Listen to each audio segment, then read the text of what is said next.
Hello everyone. My name is Michelle Stelling from the National Association of Digital Scrapbookers, and I wanted to tell you that we have already put together our online summit for 2020. We have all the classes set up. We have 4 different instructors.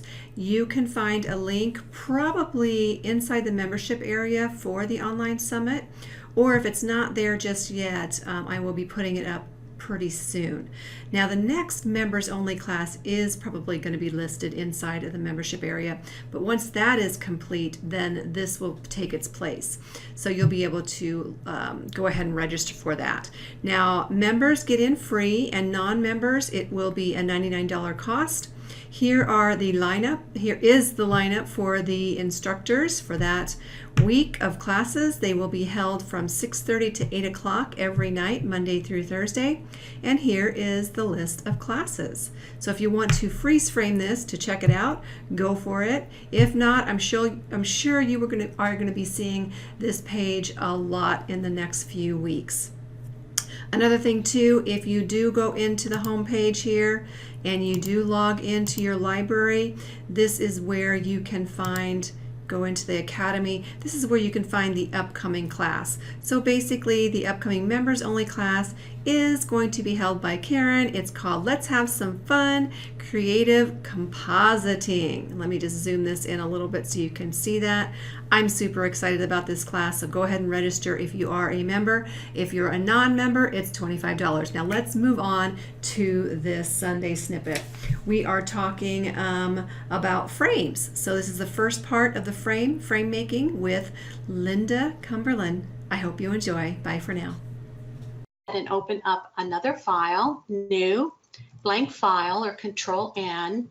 And I'm going to still make it a 12 by 12. Now my frame is not going to be that large, but when I'm creating frames or elements, using stamps or using any of the shapes from elements, I like to always create on the size of canvas that I'm going to use for my layouts. It helps me to see how it's actually going to look and how it's going to fit on that layout. So I'll leave it at 12 by 12, and again, a 300 resolution. We'll click OK, and we'll drag that over, and then I'm going to go ahead and flood that with a light gray because my template will be white. I'll select K on my keyboard and flood that. We'll add another layer above that, and we're going to just name that frame. I'll switch my color chips to white, and then I'm going to get my rectangular marquee tool, and under aspect I'm going to change that to a fixed size. I want my frame to be 5 inches wide and 6 inches tall, and we can click anywhere in the document here. I'll then get my paint bucket tool, and I will flood that with white. Control D will remove the running ants, and then I'm going to go back to my marquee tool on a fixed size, and I'm going to change that to 4 by 4 to create the opening to my frame.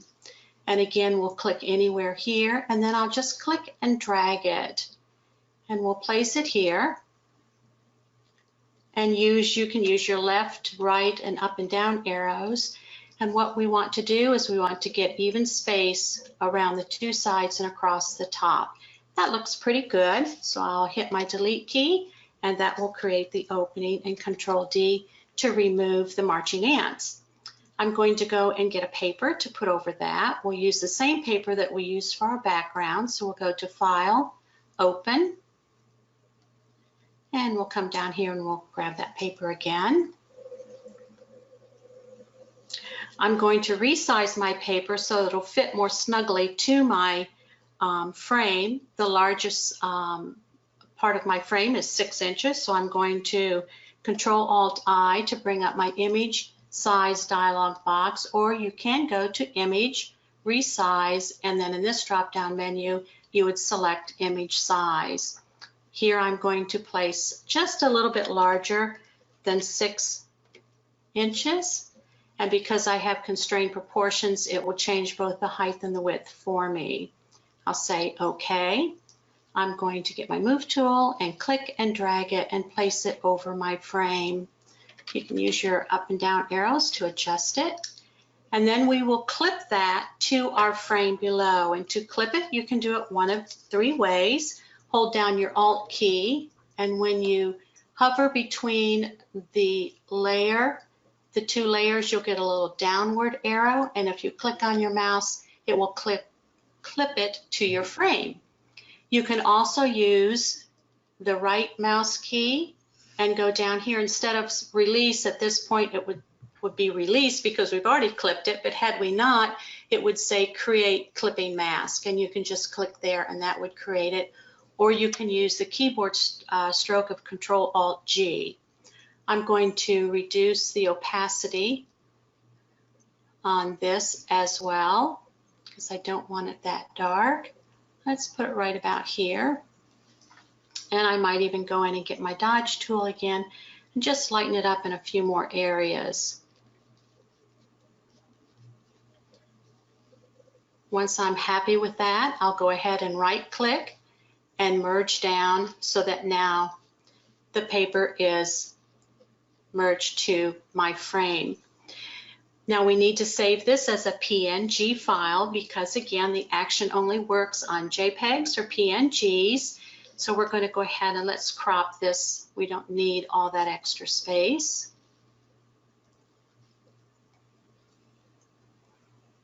I'm going to turn off the background layer here because I want a PNG with a transparent background.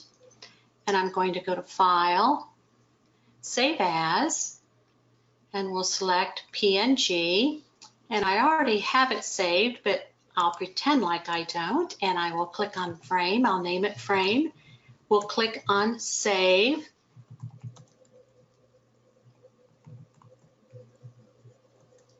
And when the PNG options windows comes up, you'll just go ahead and click OK, and it will save it as a PNG file.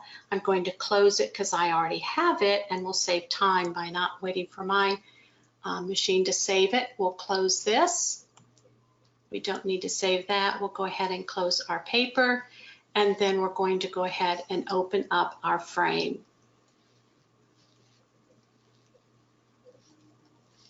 And it is now a PNG file and ready for us to use the inked edge action on. So we'll go back down here to the right hand corner and we'll click on that drop down arrow. We'll click on actions, and it's important that you remember that you must move to the PNG. I've done this so many times where I forget to change to the PNG and it doesn't run, and I keep thinking there's something wrong with the action or with my elements, and actually it was something wrong with me. So we want to make sure that we have the PNG, and then we'll again click on the play, and then we'll just follow the on-screen instructions. We'll click continue. We'll click continue again. This one I'm going to leave at 15 pixels. I'll click OK, and we'll let it, and again, as you can see, it created on its own layer. We'll name this Inked Edge Frame, and we'll name this here Frame.